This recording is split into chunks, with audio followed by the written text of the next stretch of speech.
Sa ginaingon pa, masukod ang imong pagka-Pinoy kung ikaw nakatilaw na og balot. Gani, pipila sa mga langyaw, nagkuryosong mutilaw nini sa gihulagway nga usa sa mga Pinoy exotic food.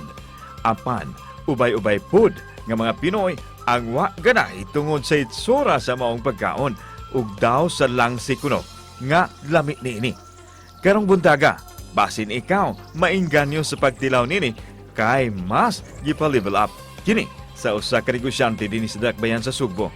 Siya nakahuna-huna nga himuon kining grilled balut nga gisahugan og daghang mga lamas, kagumkom nga chicharon og syempre di mawa ang suka. Busa, tara, dongan tang mag-food trip kauban si Maril Humamoy dinhi lang sa GMA Regional TV Live. Level up nga balut mga kapuso. Pakisayran tang nagnegosyo nini din sa Sugbo. Makauban nato rong buntaga Maril Humamoy. Maayong buntag. Ma Maril, maupay na aga. Welcome sa GMA Regional TV Live. Mamahimo bang maki-shoutout ka sa imong mga higala, kaila o pamilya rong buntaga? Hi, maayong buntag kaninyong tanang mga kapuso. Especially sa taga Mabolo. Maayong buntag. Salamat Ma Maril. Atong miaging Lunes sa among segment nga Pampa Good Vibes. Daghan gyud ang naghinam-hinam ni imong mas pinal-level up gyud nga balot. Di mo nakahunhon na ani mga kinsa maning ideya ang pamaagi sa pagpreparar ni ini. Actually, nakita na rin ako siya sa Facebook.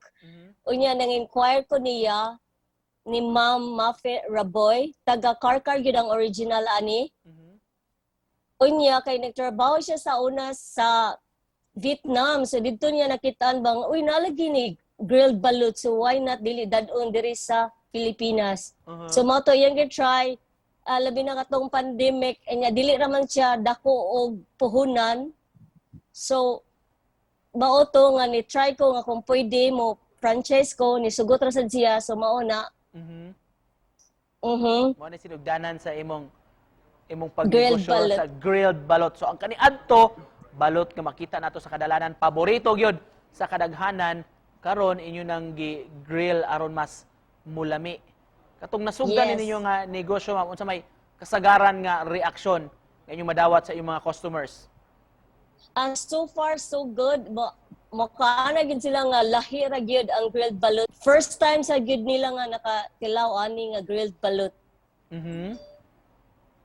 O kumusta man so far, ma'am, daghang ni hangop ani daghan og na kana gyud ba yung tang suki na ninyo? Yes. Daghan sa kay ma-inquire sa Facebook. Yes. Bay-ubay gyud ang na kuryoso sa imong grilled balot. Unsa may lasa ni ini, Ma'am Maril? Actually, tungod sa iyang special sauce, na siya sweetness, na siya sourness, depende nimo kung ganahan si kaghang, nasa jihang kayo. So, unsa may pangsagol ninyo ni Ma'am sa imong balot? Simple ra kayo, ang iyang special sauce, na siya gamay nga vinegar, na siya garlic, na siya scallions, og onion. Para nimo, Ma'am Maril, nganong paborito, nganong significant alang na mga Pinoy ang balot? Yes, ang balot manggod, gain is popularity as affordable, nutritious, and ready to eat snack that makes it a staple and favorite street food among Filipino. Ang balot sad is usa siya i-recognize as a national food of the Philippines. Pero originated yun siya from China. Ikaw personally, ma'am, at what age man ka nagsugod og kaog balot? When I was in college. Pero 16 mukaon kog 16 mo na nga nipili sa ko ani kay ganahan sa kay kog balot.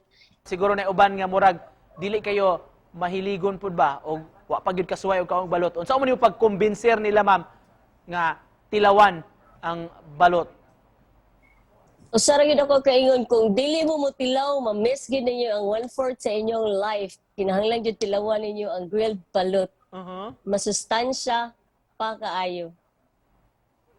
Ang ayang suwayan gyud kay makalingon sa tuhod. Uh-huh. Alright, Yes. daghan kayong salamat ma'am sa pag-uban ka na mo karong buntaga o siguro daghan yun ang naghinamhina man ni makatilaw bisan sa iyong kabuntagon mga kapuso. Salamian kaayo nga balot. Nagnegosyo ni si Mama Ril Humamoy. Daghang salamat ma'am. Thank you kayo, Sir Nix.